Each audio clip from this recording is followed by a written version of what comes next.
Go. I promise you folks, this is not AI, it is not Photoshop, this is the real deal right here. So Ryan wanted to know about maintenance and things to watch for on these splitters. There's really not a whole lot on there. I guess while I'm holding on to the oil cooler, I'll tell you what the oil cooler. The temperature switch comes on, I'm going to say around 140 degrees or so. There is a temp gauge on the side of it here. So you can see it here. And when it gets up to about 140 degrees, the fan's going to kick on, and it's going to run until it shuts off. Even if you turn the key off, the fan is still going to run to cool the oil down in there. If you're running it on a hot day, it might run for a minute or two afterwards just to make sure that it's cooled off. So that is your temperature gauge. Keep an eye on it. You don't want it to go a whole lot more than like 176. If it's mercury's rising towards the top, you want to keep it out of that range. The cooler should do that, but for some reason, if it's above 140 and it's not running, you're likely going to have either a blown fuse in it or you're going to have a bad pressure switch in it. More than likely, it's going to be a blown fuse. We don't run it very often at all. For some reason, if there is a blown fuse, don't jump the fan, because if there's a blown fuse, it's probably a short circuit. However, if for some reason the fuse is good, it's still not running, the temperature is up, you can jump the switch for the temperature sensor. Because all it is just a sensor, right? So for some reason, you can put the wires together, your Moretz, butt connectors, whatever, to get you through the day. We can look after the temperature sensor for you when we're open. So that'll be one thing for you. The other thing, this is right now, that should be closed. When you go down the road, that is the vent for your fuel cap. It needs to be open when you're running it. If it is not open, you will not have atmospheric pressure to push the gas into the fuel line. So that has to be open. Same as like an old Honda ATV, three-wheeler, whatever. It's got to be open on it. The hydraulic filter, we don't have an hour meter on them. We recommend changing them after around 50 hours. So take a guess around 50 hours. It's not a scientific process. If it's somewhere in around there, that is when you want to change the hydraulic filter. After that, I go every 250 hours. So it doesn't take. Again, it's a guess, seasonal, whatever. Try and keep it changed. There's just 3 bolts here, Ryan. 1, 2, 3 bolts. Pull those bolts out. That cap comes off. The filter comes out. There should be a filter number on top of that. We can get you a filter if you need it. But if you have the filter number, you should be like a Wix, a Growlinator, whatever kind of filter Autobot car store. They should be able to source that for you. So over on this side, we have the Vanguard engine. I don't know what the oil changer intervals are. It says in there.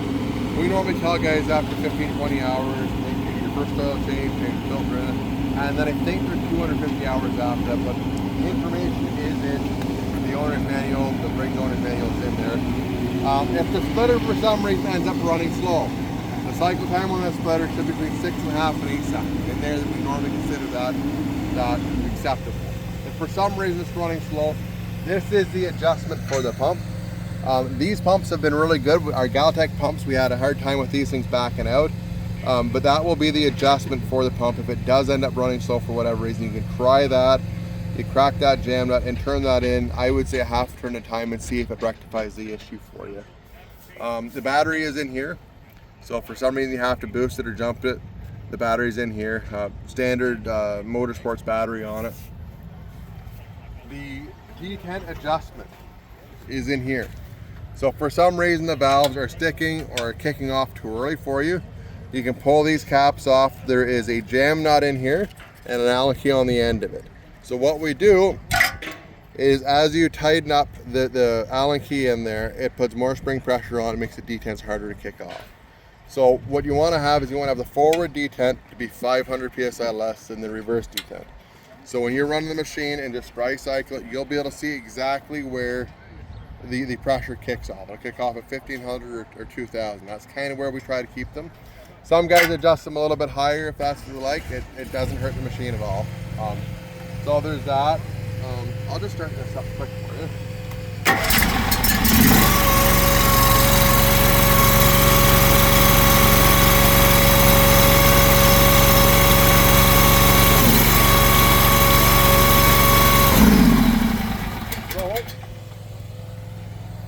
Whenever you tow it down the road, we always recommend putting the pusher ahead. We'll pull the pullback arm and everything off of it. But the reason we do that is you can see the axles right here, and with the pusher and all the weight of that big rod, it puts more weight on the tongue. So it goes a lot nicer when you do that. So that's why we do it that way. There is a grease fitting inside the pusher here. We normally tell guys the first couple of days, make sure you're putting the grease to it, make sure the beam's covered in grease. You can use bar oil, you can grease the top of the beam, however you want to do it. But once these phenolic plates are saturated, you'll see these phenolic plates come in and you'll see them starting to get moisture in them. Once they're moist, you don't need near as much grease. Like, you don't need a whole pile of grease, because when you over grease it, you attract dirt to it. But once say they're saturated with grease, you don't need to grease them very much. It's very uncommon that you'd ever have to change these. You'd have to run them pretty hard. But when they do wear out, you can change them out. That brass can be flipped either way. So you can actually unbolt that brass, flip it, and then wear the other side of it too. So you can do that. We'll normally recommend the boomerang down here, the wedge. We'll lift that up so it's about halfway, and then that leg comes up. Well, they've already got up nice tonight, never mind. Scrap that. They've got it up, they're doing good. The catch pins on here, it should be fine to ride like that. Looks like you have a good turning radius on it, so that's okay.